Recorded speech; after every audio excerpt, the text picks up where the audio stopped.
Hello everyone and welcome to the Cyclical Investors Club YouTube channel. This week for my topical video, I'm going to talk about inverting the way that you think about your stock investments.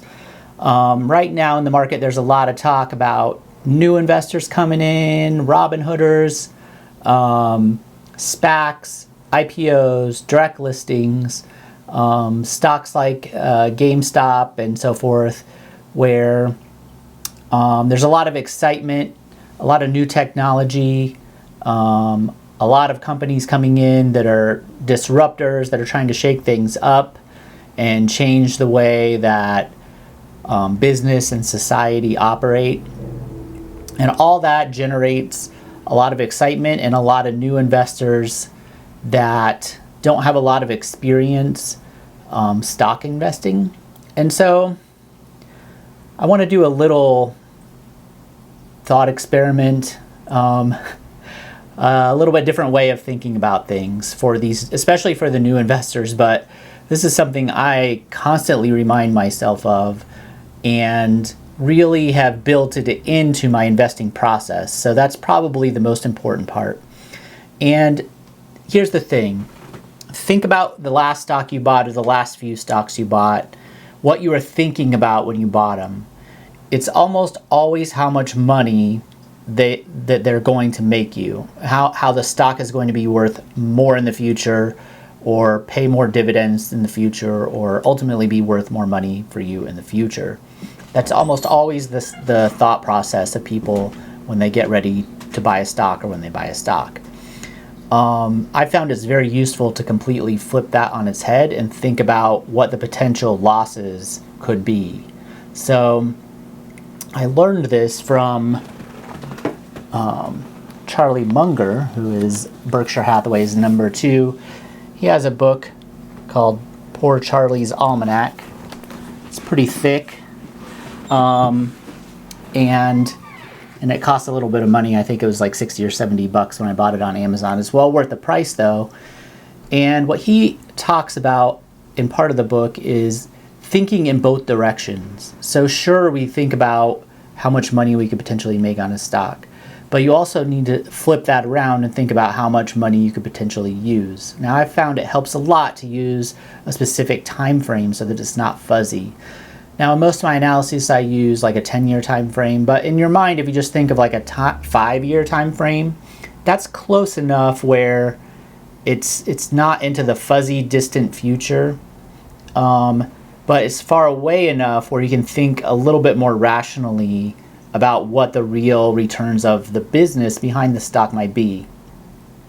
So the question you should ask yourself is, how likely is it that a stock how likely is it that they will lose money, the first question, in 5 years, and how much would they lose potentially if they do end up losing money? So both the magnitude and the probability matter, but you should really try to put a probability on it. And if you said the probability is 0, you're not doing your probabilities right, because there are going to be potential things that could happen that you don't know about, that you're not thinking about. There almost certainly will be. So the probability of losing money on a stock over the course of 5 years is pretty much never 0. So think about it and try to put a number on it, okay? And just that simple process will start you thinking about both the upside and the downside. So maybe you just think, oh, the simplest way to think about it is, well, what if there's a recession? Okay? Almost everything gets hurt in a recession most of the time. We just had a weird recession where we got a lot of government stimulus because they just basically decided, hey, it wasn't anybody's fault that coronavirus came along and we decided to close a bunch of businesses. So we're going to generously provide help for people. That doesn't happen normally in recessions. You might get a little bit of a help, but usually people are like, well, they deserve whatever they got. If you look at the housing bubble, when people were spending tons of money on houses, people that didn't have it, banks giving bad loans to people they knew were going to be bad, there wasn't a lot of sympathy for these people from the government, especially if you have a split government. because usually there's one side that agrees philosophically more with the people that are getting hurt than the other side, so they have a hard time coming to agreement on help. So we had a very unique situation this time around. During a normal recession, almost every business gets hurt, at least a little bit. So even if you in your mind you think, okay, what if we go 3 years and then we have a recession for 2 years? How much would I lose potentially in this stock? Now, if you use an approach that I do, which is a data-driven approach using historical data, you just go back and look at the last recession. And that's not going to give you an exact number, but it's going to give you a ballpark figure. And sometimes you would be very surprised at how far a stock price can fall during a recession, even for big, well-established companies. I mean, 50, 60, 70, sometimes 80% is normal during a recession for good quality businesses, okay? And people do not understand that. Now, then you get into, these are for well-established businesses that have good recession data from the past that we can at least use to approximate what's going on. Now, if you take an IPO or something like that, a recent IPO that you just bought, or a SPAC or whatever, there's probably not going to be any data on it historically because it's a new company. Now, sometimes you can find proxies in the past, companies that are working in the same business, roughly that rely on the same. So, I mean, if you had like a Alphabet or a Facebook, these are ad-driven companies, right? You could go back and find a television station or something like that, or a network from maybe a couple recessions ago and just see, okay, how much do ads drop off in a recession?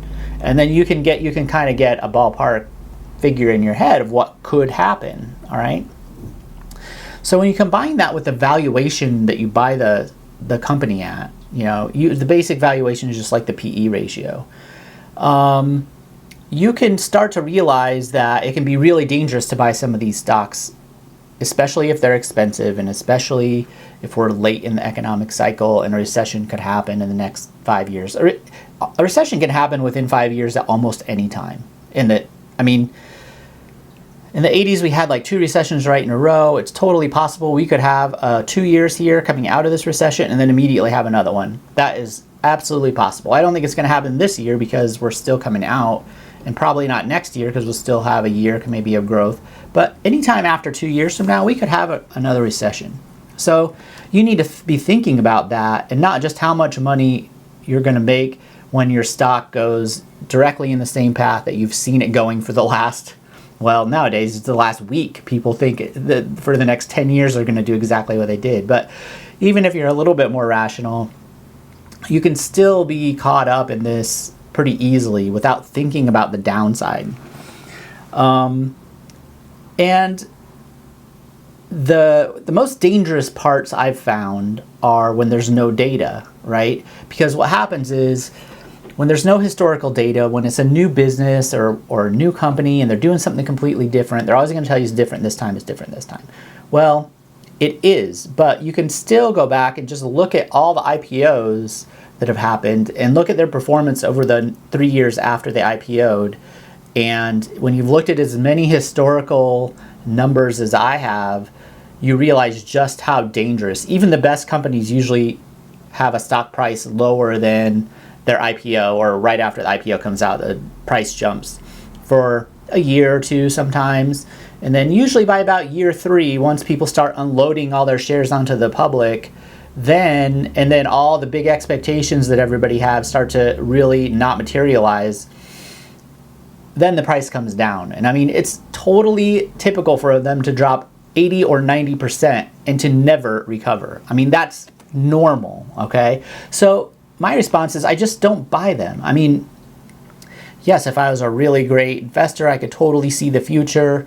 You could sift through the 90 IPOs that are going to lose you money and find the 10 that are going to be the next Amazon or whatever, and buy them in the first 3 years of their existence when there's no data and no evidence that they're actually going to do really well for the long term. So, but you'll lose so much money on the other ones that it wouldn't pay you You're really just trying to get lucky at that point.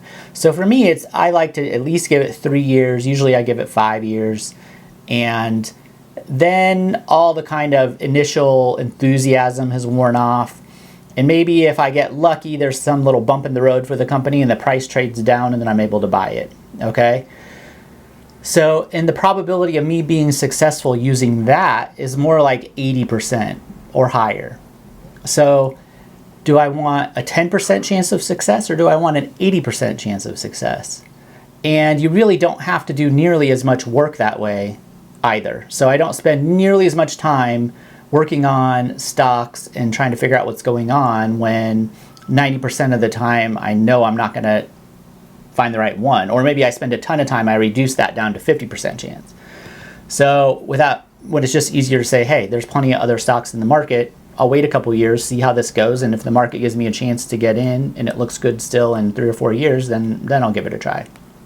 So that's all about thinking about the downside, all right?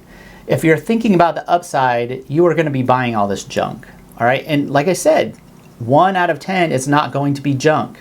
One of these SPACs is going to create the next great battery or whatever, but I'm pretty sure most people investing in them don't know which one it is. They don't. Not even the people running the company. Well, they might all think they do, right? But 9 of them will be wrong. So if you're not thinking about the downside, then you're only doing like half the work. And professional investors, for the most part, are always thinking about the downside. And that's a big difference between retail and the pros. Risk is a huge thing. Now, I don't always think about risk in the same way as the standard investor will. I don't think of it just as volatility, but the risk of your IPO losing 90% and just staying down there for the next 10 years is really high. I mean, it's really high. So I never like to tell people not to buy it, right? Because it could be that 1 out of 10, but you really need to understand the odds and adjust what you're doing in that way. So my tips: invert your thinking process. Don't only think about what the upside is, think about what the downside is. Put a time frame on it, 5 years or whatever. One that's pretty concrete and no longer than 10 years is what I would say. If you're buying a tech company and you think they need to grow for 25 years or whatever to get the type of return you cannot predict that far into the future. I mean, think about 25 years ago, 1996 or whatever. I mean, yeah, we had the internet. We knew it was going to revolutionize the world. We had no clue how it would do it. And tons of people lost money from the dot-com companies that they bought in the 90s because generally they were right about the theme, but we just didn't have the other type of technologies to make these companies profitable long enough to make it worth investing in them. So to really think about the downside and try to put a percentage on it. I mean, it's hard to do that sometimes, but if you can't, then you don't know. So if you don't know, if you don't have some rough idea of how it could turn out, then you're probably going to be in for a surprise when it turns out badly. This really works with cyclical stocks that I deal with. So we can have high quality stocks that can lose a lot of money and come back. And that's what I like to focus on. But you have to make sure that you're just not hanging on to them all the time. Because even if they're in a general uptrend, they can still lose like 60 or 70%. All right, that's all for this week. If you haven't subscribed, click the subscribe button. And I will see everybody next week.